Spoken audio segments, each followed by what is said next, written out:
Hey, Jeweler's Life, welcome back. I know it's been a little while. Life's been going on, had a baby, Christmas was crazy, had to take some time off, and also, you know, we don't just shoot any content, we shoot content that's amazing.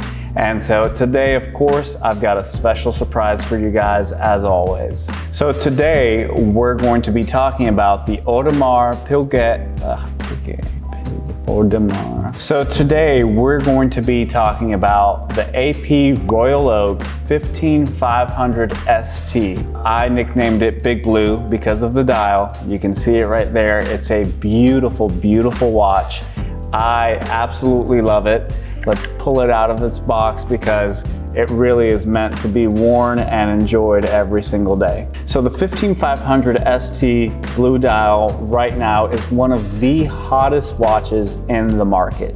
I can tell you because I sourced this for a client, it took me forever to get even a decent deal. And when I say a decent deal, I mean $43,000 compared to its retail price of $19,200. Now, don't get me wrong, 43 is a pretty good deal because this puppy has been reselling anywhere from 45 to 55. So as always, I try to look out for my clients, and in this case, we did. So the AP 15500 ST Royal Oak, it is 41 millimeters.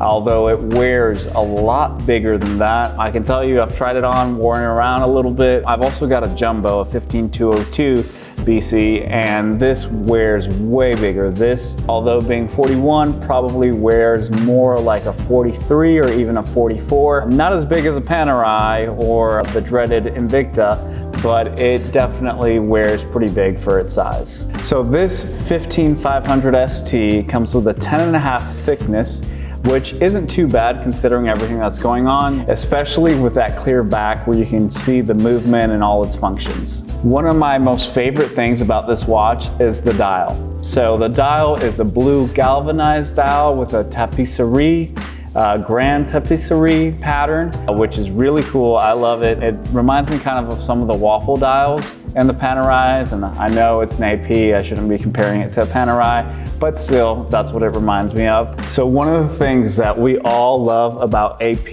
and is its namesake is the bracelet. The bracelet is probably the most beautiful watch bracelet that exists in the luxury market, and it's also the most pain in the butt to polish. I can tell you I've polished a few of these and no thank you. I'm doing that once, I'm not doing it more than once. So actually to polish this entire bracelet takes about 11 hours.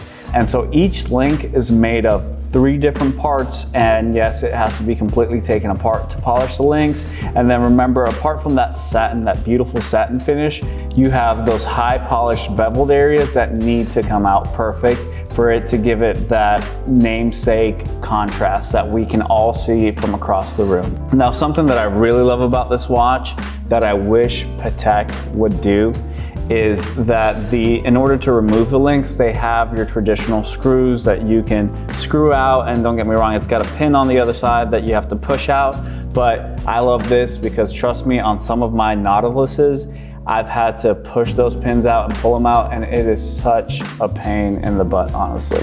Let's talk about the clasp. So the clasp on this AP is really nice. It's nice and hefty. It's got a good feel to it.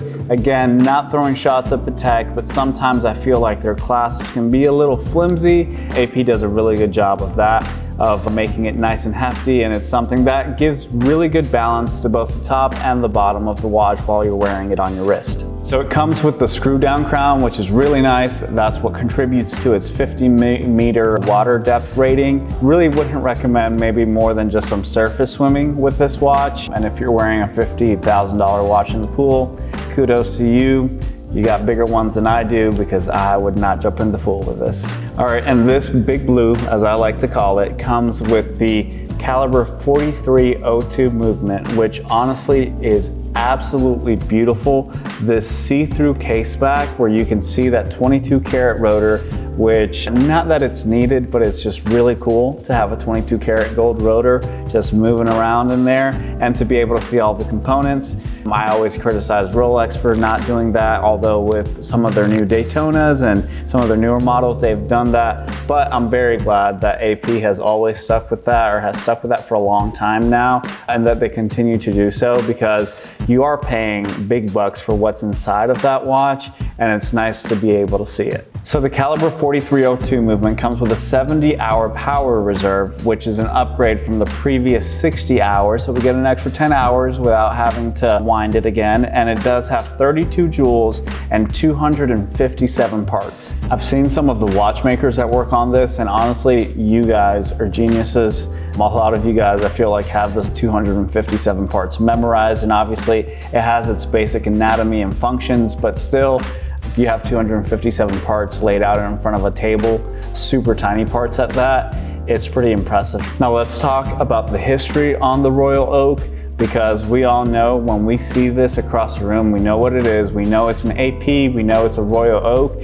and it's as good as having a red Ferrari driving by, because it's that noticeable. So Gerald Genta designed the Royal Oak in 1971, and it was presented in Baselworld in 1972. The original reference number was 5402ST, obviously the ST for stainless, and you can imagine, if you know anything about Gerald Genta, you know that he has a love affair with water vessels when it comes to his watch designs, and how influential water vessels have been over time, especially naval vessels. So the Royal Oak was based on the HMS Royal Oak battleship of the Royal Navy of England, and obviously that's where it gets its name from as well. And the bezels themselves, there are a few theories out there. Some say that it was based on divers' helmets back in the day. Others also say that the portholes on that specific ship look just like this bezel. And you guessed it, the name Royal Oak comes from ships that were made by oak trees. So when AP released this watch, it was them stepping out on a limb, because up until that point, they had only designed small, complicated gold dress watches for men, and this was anything but any of that. So the Royal Oak was designed as a sports watch, which I know what you're thinking, not super sporty, although compared to the dressy men's watches that AP was making, this is definitely a step into that sports section. What Gerald Genta did was to give the Royal Oak durability, but still make it as thin as possible, is essentially he sandwiched the case back and the bezel together with the case in the middle, which if you've ever seen one of these taken apart, once you unscrew those screws in the bezel comes completely out, the dial is still there, and then the back of the watch also completely comes out. So the back screws and the front screws are connected in kind of like a tube-like structure.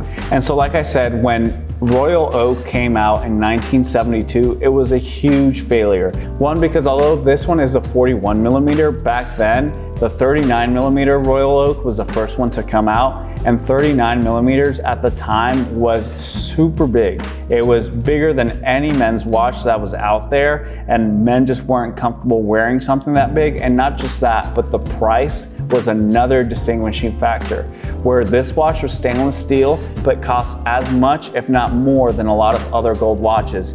And till this day, that still holds true. This costs a lot more than a lot of gold watches. So while the original movement, the 5402 ST, came out in 1972, there have been about 3 different reference numbers that have changed over the years, with this 15500 ST being the most recent. It came out in 2019. Again, it was made a little bit bigger, so it's 41 millimeter. It had a longer power reserve from going from 60 to 70. What's also pretty cool about the movement is that the movement actually, even though it's a very low hertz movement for all the complications that it has, they were able to increase the beats per hour. So essentially just making it a much more efficient movement overall. They also made this movement, the 4302 movement, a little bit wider at 32 millimeters versus 28 millimeters with the previous one, just so that it was well more balanced on your wrist compared to the 28 millimeter. And again, it's got that cool 22 karat rotor. Why? Just because I don't think that there is anything super efficient about having a 22 karat rotor, but it does look pretty cool that it has that flash of gold when you see through the case back. Thank you guys for tuning in. This has been a review on the 15500 ST AP. Hope you guys enjoyed it. We've got a lot more. We're going to review one of the new Daytonas. We're going to talk about breaking myths within the jewelry industry. For now, a jeweler's life out.